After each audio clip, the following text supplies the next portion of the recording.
잠시 문안했으면 합니다. 이렇게 인사하겠습니다. 늘 마음에 확정이 있으시기를 축복합니다. 서로 그렇게 인사하겠습니다. 마음에 확정이 있으시기를 축복합니다.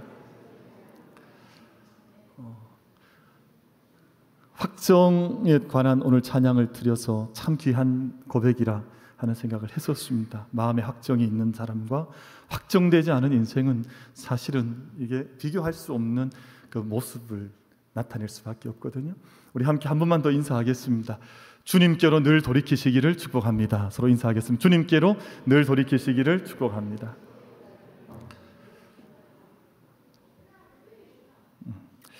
그 두 가지 고백이 찬양 가운데 참 귀하게 마음에 다가왔습니다. 내 마음이 확정되고 확정되었사오니, 그리고 하나님께로 돌아가자. 이 고백이 너무 귀해서 함께 우리 인사로 나누어야 되겠다 하는 생각을 했었습니다.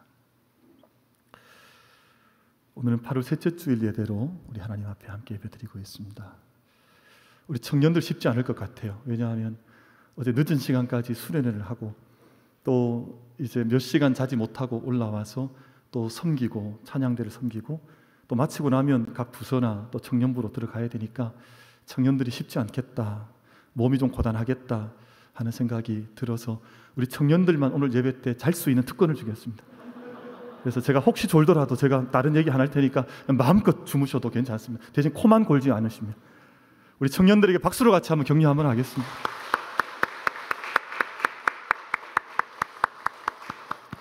어젯밤 늦은 시간까지 집회를 했거든요, 청년들이. 그리고 또 이런 시간에 올라와서 같이 또 찬양을 준비하고 섬기고 있으니까 마음이 좀 벅찬 감정도 있고 감사하기도 하고 그렇습니다. 감사하고요. 오늘 8월 셋째 주일로 예배를 드리는데 마침 오늘이 광복 76주년을 맞는 날이기도 합니다. 그래서 광복 76주년과 그리고 8월 15일 8월 셋째 주일 예배로 함께 예배를 드리고 있습니다. 1910년에 우리나라가 국권을 찬탈당했습니다. 그러니까 나라를 빼앗겼단 말이죠. 당시 국무대신이었던 한 관리와 그리고 우리나라를 통치하던 통감으로 와 있던 3대 통감이 함께 서명을 하면서 우리의 주권이 일본에게로 고스란히 빼앗기는 조약이 1910년 8월 22일에 그 결정이 지어지고 선포한 것은 8월 29일에 공포가 되면서 우리가 흔히 이야기하던 조선왕조 500년이라고 하는 역사의 뒤안길로 완전히 무너져 내리고 말았습니다.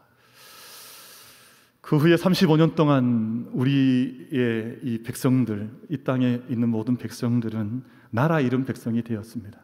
빛을 잃어버렸습니다. 주권을 잃어버리고 나라를 잃어버리고 자유를 잃어버리고 빛을 잃어버리고, 제가 좀 수사학적인 표현으로 하는지 모르겠습니다만 정말 잠시 잠깐 자유를 한번 잃어보십시오. 잠시 잠깐 건강을 한번 잃어보십시오. 잠시 잠깐 우리의 빛을 한번 잃어보십시오. 우리는 살 수 없는, 숨막혀 도저히 살 수 없는 인생의 순간을 맞이할 터인데 35년 동안 그 세월, 고통의 세월을 살다가 1945년 8월 15일에 마침내 해방을 맞이하고 광복의 아침을 맞이했습니다. 광복이라는 말이 참 좋아요. 빛광자에 다시 회복할 복자를 쓰는 것 아니겠어요? 빛을 다시금 찾았노라, 다시금 주권을 회복했노라, 자유를 찾았노라 하는 광복의 아침을 맞이하게 됩니다. 저는 세 가지 큰 흐름을 봐야 된다고 생각하는데, 전체 역사를 주관해 나가시는 하나님의 역사적인 주권이 이 땅 가운데 광복의 시간을 열어주셨구나. 또 한 가지, 이 땅에 있었던 당시 연합군이라고 하는 미국과 영국과 소련을 중심으로 이루어졌던 당시 50여 개국의 연합군들이 승리를 했었거든요. 역사 속에서 벌어져 이루어지고 있는 일들에게도 좀 주목할 필요가 있다고 생각을 합니다만, 더 깊은 곳에서는 이 광복이 오는 것을 기다리고 광복의 시간을 몸바쳐 헌신하면서 자기의 온 청춘과 생명과 자유를 담보한 채 그 모든 시간들을 이루어가기 위해서 힘썼던 소위 말하는 임시정부 독립투사들, 독립을 위해서 기다리고 자기의 인생을 바쳤던 젊은이들의 시간들도 우리가 깊게 주목해서 보는 것이 합당하다 하는 생각을 가져보는 것입니다. 국내외에서 14만여 명의 독립투사들이 끈질긴 항일 독립운동을 벌이고 임시정부를 만들고 그 세월을 26년 넘게 도망자 신세이면서도 정부를 만들고 그곳에서 국가를 만들고 또 국기를 만들고 또 노래를 만들고 하면서 이 땅이 언젠가 회복될 그 시간을 기다리면서 인생을 바쳤던 젊은이들의 몸부림들이 있어 왔습니다. 우리나라가 참 부침이 많고 아까 장로님 기도해 주신 것처럼 우리 대한민국이란 나라는 이스라엘과 유사한 점이 많아서 이 페닌슐라라 그러죠. 이 반도 국가입니다. 이스라엘과 똑같은 신세인데 반도 국가라서 수많은 열강들의 침략과 외세의 침입을 받을 수밖에 없는 구조적인 한계를 가지고 있습니다. 그래서 대한민국 이 한반도 땅은 중국과 러시아라고 하는 대륙 세력과 그리고 저기 일본과 미국이라고 하는 해양 세력이 함께 만나서 충돌하는 지점이에요. 마치 이스라엘 땅이 이 메소포타미아 전 지역의 가장 중심에 자리하고 있어서 언제나 이집트, 메소포타미아, 또 유럽 이 모든 세력들이 충돌하는 그 지정학적인 중심에 자리하고 있었던 것처럼 우리 한국도 동일합니다. 그러니까 얼마나 많은 부침이 역사적으로 많았겠습니까? 근데 이 많은 아픔과 이 많은 외세의 침범과 전쟁 속에서도 광복의 시간을 맞이하기 위해서 26년의 시간을 남의 땅에 가서 정부를 세우고 거기에 나라 이름을 짓고 국가를 만들고 국기를 만들면서 그 강복의 시간을 준비했던 사람들이 있었기 때문에 지금 강복 후에 76년의 시간이 지나왔는데 여러분 어떻게 생각하세요? 76년의 시간 동안 수많은 IMF도 있었고 전후에 있던 어지러운 좌우의 충돌, 이념적인 사상의 대립도 있었지만 지금까지 그래도 이렇게 나라가 올 수 있었던 것은 그 어려운 시기에 나라 빼앗겼던 시기에 나라의 회복을 위해서 준비하고 기도하고 인생을 바치고 땀 흘렸던 젊은이들이 있었기 때문에 오늘까지 우리 민족이 76년 광복 이후의 시간들을 여기까지 이끌어 온 것은 아닌가. 하나님의 전적인 주권을 찬미하고 올려드리면서도 이름 없이 이 땅을 위해서 헌신했던 한 사람 한 사람의 눈물의 헌신들을 이 시간 다시 한번 기억하여서 떠올려 보는 것입니다. 우리나라는 조선 왕조 500년이 마지막 역사의 뒤안길로 사라질 때에는 국호가 대한제국이었더랬습니다. 그러니까 황제의 국가라는 뜻입니다. 근데 중국 상해에 함께 나갔던 임시정부를 형성했던 젊은이들이 모여서 국가의 이름을 다시 정했는데 그 이름이 대한민국이었습니다. 그러니까 한 사람 한 사람 하나님의 형상을 가진 백성들이 주권을 가지고 저마다의 자유와 생명의 권한을 누리면서 살아갈 수 있는 그 나라를 그때 그 남의 나라에서 상해에서 꿈을 꾸면서 나라를 정했던 것이에요. 지금 부르고 있는 우리의 애국가도 그때 만들어지고 지금 우리가 사용하고 있는 태극기도 그때 만들어지고 지금 우리가 날마다 우리 사회 속에 문제가 되어 있는 대통령이라고 하는 통수권자의 명칭도 그때 만들어지고 모든 것들이 그 남의 땅에 가서 종로를 타듯이 이 항일 독립운동을 하던 사람들에 의해서 그 모든 깃틀이 만들어졌다는 것을 생각하면 우리의 역사를 가볍게 볼 수 없는 것이 아닌가 하는 생각을 가져보는 것입니다. 사진 몇 장을 준비했습니다. 그럼 저 사진은 1919년, 그러니까 1919년은 3.1 독립 기미 만세 독립운동이 일어나던 그 해인데 그 해 임시정부가 세워졌거든요. 그때 임시정부 첫 국무원 기념사진에 몇 사람의 얼굴이 담겨져 있습니다. 두 번째 사진은 1920년 1월 1일 임시정부가 창설된 그 이듬해 원단이죠. 첫해 1월 1일을 맞이하면서 임시정부 신년 축하식을 했던 모습을 사진 속에 담아 놓았습니다. 저 사진 속에 우리가 익히 알고 있는 수많은 사람들의 얼굴도 있고 우리가 알지 못하는 이들의 사진 얼굴도 저 사진 속에 담겨져 있습니다. 세 번째 사진은 그 다음 이듬해 1921년 1월 1일 대한민국 임시정부 신년 할애의 사진의 모습입니다.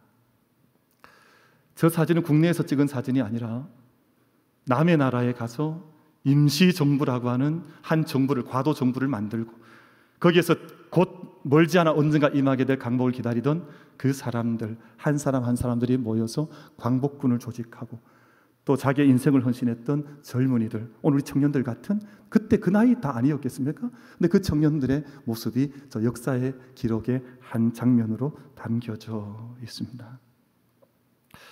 하나님의 크신 섭리와 주권이라고 하는 큰 그림 아래 또 이 땅에 50여 개국의 연합군들의 전쟁의 승전보가 있었지만 그러나 그 한 역사에 참여하면서 한 사람 한 사람의 결단한 사람들이 없었다면 역사의 물꼬라고 하는 것은 언제나 다양한 가능성 속에서 전개되어져 갈 수 있는 것 아니겠습니까?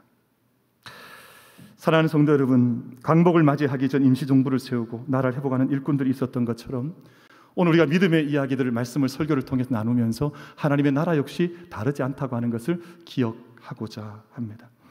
하나님께서 이 땅에 일꾼들을 세우시고 부르시는데 그저 유람선 타듯이 이 땅을 즐기듯이 이 땅에 아무런 어떤 신앙적인 소명이나 사명이 주어지지 않은 것처럼 그저 자기 자신의 유익이나 안락이나 평강을 위해서 이 땅의 믿음의 삶으로 부름받은 것이 아니라 하나님 나라를 이루어가는 한 소명받은 자의 삶을 살아갈 수 있도록 그 소명을 마음속에 품고 하나님 나라가 이 땅 가운데 이미 하나님 나라 우리 가운데 임해 있지만 장차 완성될 하나님의 나라를 꿈꾸고 기대하면서 자기의 삶을 들여서 자기의 청춘을 들여서 자기의 전 실존을 걸어서 그 삶에 투신해왔던 사람들을 통해서 하나님의 나라는 지금도 앞당겨지고 있고 지금도 우리를 통해서 이 땅 가운데 은총 가운데 조금씩 그 세를 더해져 가는 것을 우리가 기억해 보는 것입니다. 주님께서 이 땅 가운데 오셔서 제자들을 부르셨습니다. 제자들을 부르셨고 12제자들과 함께 공생애를 사시다가 주님께서 십자가에 죽으시고 그리고 사흘 만에 부활하셔서 이 땅에 죽음의 권세가 아니라 생명의 하나님 나라가 있다고 하는 것을 약속으로 우리한테 선명하게 보여주신 후에 이 땅에 다시금 세우셨던 제자들의 그 흐름이 사도라는 이름으로 이 땅 가운데 남겨져 있습니다. 이 사도 아포스톨로스라고 하는 이름을 가지고 있는 이 사도들은 두 가지 성경 속에 조건이 있었습니다. 첫 번째는 이 땅에 공생애를 하셨던 예수님과 함께 걷고 예수님과 함께 대화하고 예수님과 함께 먹고 마시면서 예수님을 직접 보았던 사람들을 첫 사도로 세웠습니다. 그리고 그 얼굴을 본 사람들은 당시 이스라엘에 많았지만 마음속에 예수님의 부활을 증언하고자 하는 마음의 열망과 뜨거움을 가진 하나님의 부활의 능력을 맛보았던 사람들이라고 하는 이 제한 속에서 12명의 사도가 처음 역사 속에 세워지게 되었습니다. 그들을 사도라고 부르는 것입니다. 사도는 보냄받은 사람들, 이 땅에 하나님이 함께 계신다는 것, 또 예수님께서 이 땅 가운데 오셨다는 것, 예수님께서 죽음 가운데 부활하셔서 부활의 주님으로 언젠가 장차 이 세상의 만왕의 왕으로 온 만주의 주로 이 땅 가운데 오신다고 하는 것을 마음속에 확증하고 믿으면서 고백하면서 전하기 위해서 보냄받은 사람들을 가리켜서 사도라고 성경은 우리 가운데 가르쳐 말씀하시고 있습니다. 그래서 하나님께 부름받고 복음의 사역을 실제로 목도하고 이 땅 가운데 보냄받은 사람들을 사도라고 부르는 것인데 그 믿음의 전통 가운데 함께 서서 지금도 예수 그리스도를 주로 모시면서 예수 그리스도의 부활을 증언할 수 있는 공동체를 가리켜서 사도적 교회라고 부르는 것입니다. 만약 예수님과 함께 길 걷지 아니하고 예수님의 십자가 아래에 머무르지 아니하고 자기 인간들의 모임과 단체로서 결성되어 있는 공동체라면 사도적 교회라고 하는 이름을 붙일 수가 없는 것이겠죠. 예수님께서 주 되셔서 우리 가운데 함께 오셨고 우리 가운데 함께 거하시고 우리 가운데 말씀하시고 지금도 우리가 그 십자가 그늘 아래 거하면서 예수님의 생명의 진리와 그 의로서 무장되어진 교회를 가리켜서 사도적 교회라고 부를 뿐만 아니라 지금도 하나님이 계시다고 하는 것을 부활의 주님이 계시다고 하는 것을 이 역사 속에 전하면서 끊임없이 사도적인 사명을 감당해 나가는 교회를 가리켜서 사도적 교회라고 부르는 것입니다. 만약 예수 그리스도와 함께 거하지 않거나 또는 지금도 복음의 빚진 자의 사명을 가지지 않다고 하면 사도적 성도, 사도적 교회라고 일컬음 받기는 쉽지가 않을 것입니다. 그럼 지난 4주간에 걸쳐서 우리 교회의 역사적인 4가지 표지를 말씀을 드렸습니다. 오늘 마지막 시간인데 첫 번째는 하나의 교회, 두 번째는 거룩한 교회, 지난주에 보편적 교회, 오늘 마지막 4번째 시간으로 사도적 교회에 대한 말씀을 함께 나누고 있습니다. 여러분, 이 교회의 4가지 표지는 다 예수 그리스도와 관계가 있습니다. 예수님께서 온 백성을 구원받은 백성으로 하나로 묶으실 것을 기대하고 예수님께서 이 땅을 거룩하게 하신 거룩한 삶을 살 수 있도록 우리를 다시금 불러주신 것을 기념하고 예수님이 고백되는 모든 것에 하나님의 교회가 세워진다고 하는 것을 믿음 가운데 고백하여서 하나의 거룩한 보편적인 교회라고 하는데 이 모든 것들을 전하는 사명을 받은 것을 가리켜서 사도적 교회라고 우리가 함께 고백하여서 그 교회를 세워나가기 위하여 힘을 다하는 것입니다. 그래서 오늘 말씀을 나누면서 사도적 교회가 어떠해야 할까 하는 세 가지 영적인 모습을 잠시 말씀 전하고 마음속에 담고 우리가 만민교회가 이 땅에 서 있는 동안 사도적 교회로 설 수 있도록, 여러분 최근 근년에 어떤 교회가 있었냐 하면 역사 속에 첫 사도로 부름받았던 그 사도의 권위를 내가 계승했다고 해서 사도성을 주장하는 이단들이 많이 나타났습니다.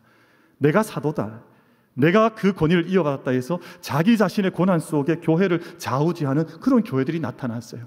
그래서 자기가 마치 사도인 것처럼 힘을 주고 마치 사도인 것처럼 권세를 뽐을내고 권세를 발휘하고 이런 이단들이 이 땅 가운데 여기저기서 나타났던 경험이 있습니다. 그런 사도적인 것을 말하는 것이 아닙니다. 예수 그리스도의 복음을 따라서 예수님과 함께 걷고 예수님의 생명을 이 땅 가운데 함께 경험하고 예수님의 십자가를 함께 경험하고 부활의 은혜를 함께 경험을 하여서 이 땅 가운데 하나님께서 이 땅을 사랑하셔서 예수 독생자 예수 그리스도를 보내셔서 이 땅에 지금도 구원의 역사를 이루시고 있다고 하는 하나님의 진리와 의에 함께 몸담고 있는 교회를 가리켜서 사도적 교회라고 부르는 것이요, 사도적 공동체라고 부르는 것이지, 그때 사도가 고난이 있었으니까 지금 내가 그런 영적 고난을 가지고 있다고 해서 영적인 파워를 행사하려고 하는 그것을 가리켜서 사도적 교회라고 부르는 것이 아니라는 것입니다. 그래서 저희가 오늘 에베소서 6장 말씀을 통해서 몇 가지 사도적 공동체의 특징을 함께 마음속에 담고 우리 만민교회가 이 땅 가운데 서 있는 동안 끊임없이 이 영적인 기준 가운데서 벗어나지 않도록 함께 기도하여서 우리 교회를 하나님께 올려드리고 함께 세워가고자 하는 것입니다.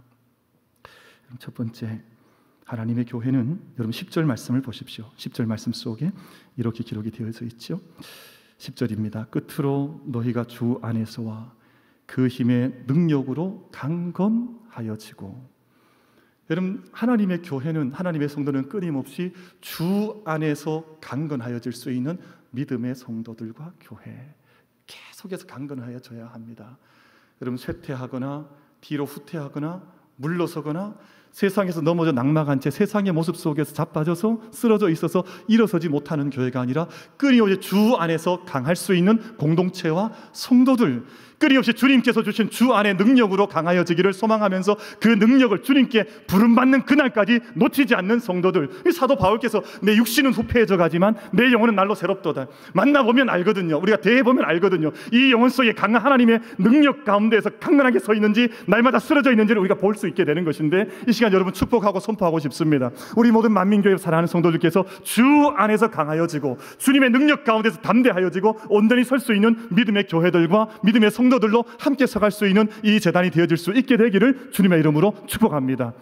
왜냐하면요, 그 이유를 이어지는 11절 12절에서 이렇게 말씀을 하고 계신데요, 마귀의 관계를 능히 대적하기 위하여 하나님의 전신갑주를 입으라. 우리의 씨름은 혈과 육을 상대하는 것이 아니요 통치자들과 권세들과 이 어둠의 세상 주관자들과 하늘에 있는 악의 영들을 상대함이라. 끊임없는 수많은 공격들이 있다는 것입니다. 끊임없는 시험들이 있고 끊임없는 환난들이 있고 끊임없는 어지러움들이 이 세상에 가득해 있는데, 이때 주 안에서 강하지 아니하면, 주님의 주신 능력으로, 주님의 능력으로 무장되지 아니하면 끊임없이 넘어질 수밖에 없는 세상에 참혹한 일들이 벌어질 수밖에 없으니, 우리 가운데 너희가 사도적 교회이냐, 사도적 신앙을 계승하고 있느냐, 너희가 정말 복음을 붙들고 있느냐, 그러면 주 안에서 강할 것이거니와 주님의 능력 가운데서 너희가 강건한 삶을 살라고 말씀하시는 것입니다.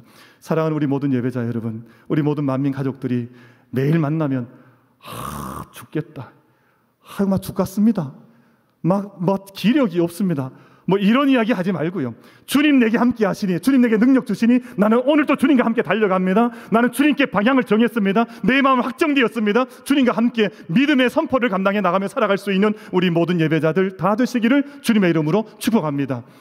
그럼 세상의 이야기 다 죽는다는 이야기밖에 없습니다. 매일같이 죽는 이야기들, 죽인 이야기들, 죽어가는 이야기들이 가득한 이 세상인데, 정말 주 안에서 강하여서 주 안에 담대하게 서서 이 세상을 이겨나갈 수 있는 우리 만민가족들로 함께 든든히 서시기를 주님의 이름으로 축복합니다. 이것이 우리 믿음의 사람들의 갈 길 아니겠어요? 두 번째 말씀 드리겠습니다. 11절과 13절 말씀을 보시면 오늘 말씀 가운데 전신갑주를 입으라, 전신갑주를 취하라, 이 말씀이 계속해서 강조되어져 있습니다. 여러분, 근데 이 말씀을 제가 언젠가 한번 전했습니다만, 하나님의 전신갑주다, 내가 준비한 나의 갑옷이 아니라 하나님께서 예비하시고 내게 주시는 하나님의 전신갑주를 성도는 취하라는 것입니다. 왜냐하면 마귀의 괴계를 능히 대항하고 서기 위하여. 여러분, 성경에 마귀가 있다고 말씀합니다. 사람들이 요즘 마귀가 있다고 하는 것을 잘 믿질 않아요. 근데 마귀가 옛날 저희가 어릴 때 뭐 화장실 못 가서 두려워했던 그런 귀신 말하는 것이 아니에요.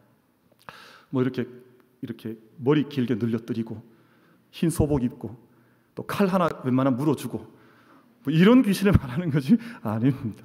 여러분, 성경에서 말씀하고 있는 마귀들의 특징이 있습니다. 마귀와 사탄의 특징이 있는데, 요한 1서 3장 8절만 제가 좀 빨리 살펴보겠습니다. 마귀는 처음부터 범죄한 자요, 처음부터 살인한 자요, 거짓말쟁이며 거짓의 아비요, 마귀는 온 천하를 속이는 자요, 자신을 광명의 천사로 가장하고 성도를 속여 넘어지게 하는 자요, 무절제하게 하고 분노하게 하고 거짓하게 하고 도둑질하게 하고 악한 말을 하게 하고 성도를 불화하게 하고 교회 하나됨을 깨뜨리는 모든 것을 가리켜서 마귀라고 말하는 거예요. 그러니까 옛날 우리가 뭐 전설이고 이런 귀신의 수준이 아니라 공중권세 잡은 우리 보이지 않는 곳에, 여러분, 그러니까 요즘 뉴스들이 참혹하지 않습니까? 부모들이 자녀에게 참 할 수 없는 일들이 매일같이 뉴스에 등장하는데요. 매일같이 가정이 끼어지는 모습들이 매일같이 세상에 번져하는데, 이걸 보면서도 그냥 세상 풍조가 그러겠지, 그것이 아니라 세상에 속이고 거짓을 행하고 넘어지게 하고 이 영혼들을 깨뜨리는 일들이 이 땅에 벌어지니까 그 모든 것 가운데서 너희가 든든히 서기 위하여 하나님의 전신갑주를 입으라, 그렇게 말씀하시는 것이거든요. 여러분, 우리 머리끝부터 발끝까지 우리의 온 전신, 온 인격 전체를, 우리의 영혼과 우리의 육신과 우리의 온 전체를 영적인 전신갑주로 온전히 무장할 수 있는 우리 모든 만민 가족들, 예배자들 다 되어주시기를 주님의 이름으로 축복합니다.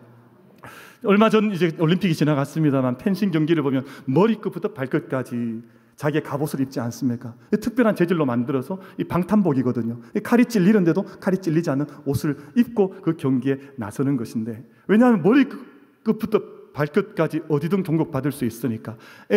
이 펜싱은 3가지 종류가 있는데, 에페라고 하는 경기는 머리끝부터 발끝까지 다 공격할 수 있는 경기거든요. 거기에 준해서 이 경기가 만들어진 것인데, 오늘 우리 똑같습니다. 우리 머리부터 발끝까지 그 진리의 허리띠를 띠라는 것, 우리의 허리띠를 진리로 두르라는 것입니다. 가슴에는 의의 흉배를, 하나님께 나를 구원하셨다고 하는 의의 흉배를 가슴에 붙이라는 것입니다.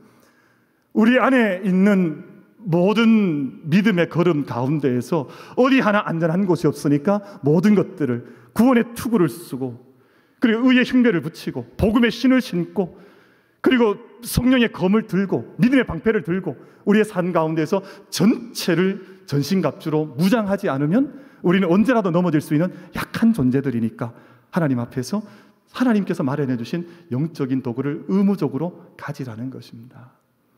성도는 이게 선택사항이 아닙니다. 교회는 이걸 선택할 수 있는 것이 아닙니다. 사도적인 교회는 전신갑주를 무장하지 않으면 사도적 교회로 설 수가 없습니다. 성도들도 마찬가지.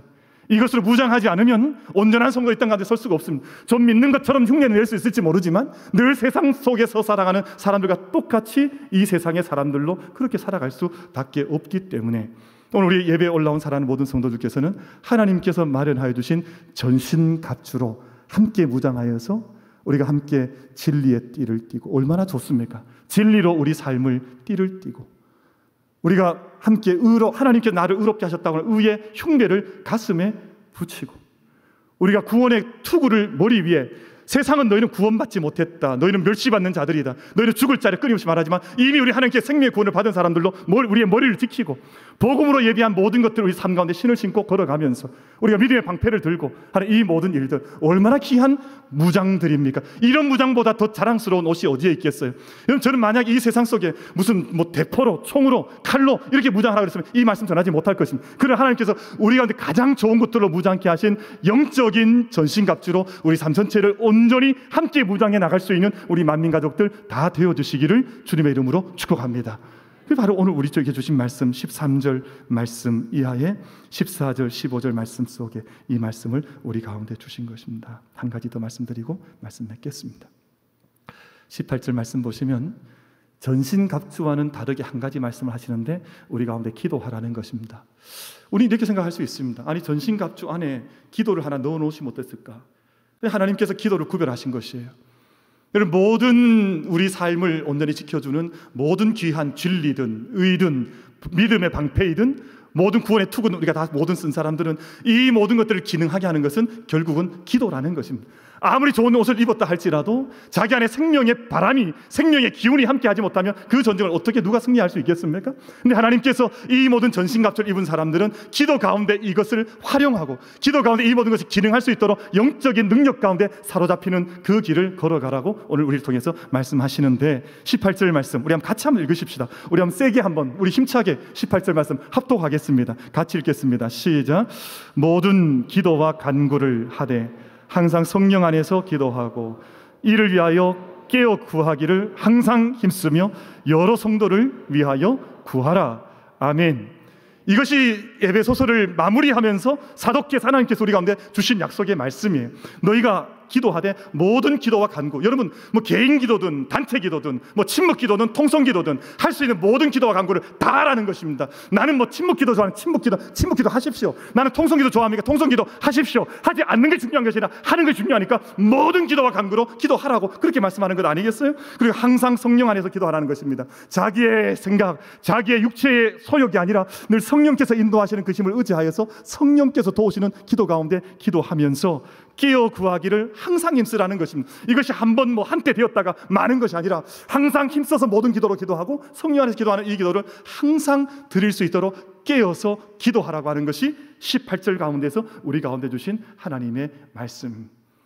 이것을 놓쳐버리게 되면 사도적 성도도 될 수 없고 사도적 교회가 될 수 없으니 하나님께서 오늘 너희가 주 안에서 강건하라, 너희가 하나님의 전신갑주를 입으라, 무시럽기에서 기도하면서 항상 힘써서 성도를 위해 기도하면서 성령을 의지하여 성령 안에서 기도하면서 간구와 기도로 기도하여 힘쓰라, 이 말씀을 우리 가운데 주셨습니다. 여러분, 세상에 코로나 이야기가 넘쳐나고 세상의 정치권자들의, 오늘 장로님 기도 애끓는 마음으로 기도하셨습니다만 세상에 이런저런 죽음의 이야기들이 판을 치는 이 어두운 세상 가운데에서 하나님께서 마치 그 임시정부를 만들고 젊은이들이 14만 명의 청년들이 이 나라 안팎에서 하나님의 강복이 오기를 간절히 기대하면서 자기의 인생을 헌신했던 것처럼 우리 만민의 사랑하는 가족들께서 하나님 나라가 우리 가운데 온전히 완전히 임할 그날까지 이미 우리 가운데 승리가 임했지만 우리가 그 시간들을 위해서 성령 안에서 무장하여지고 성령 안에서 강하여지며 우리가 기도 가운데 끼어 있어서 이 사명을 함께 감당해 나갈 수 있는 승리하시는 우리 모든 만민 가족들 다 되시기를 주님의 이름으로 축복합니다. 기도하겠습니다.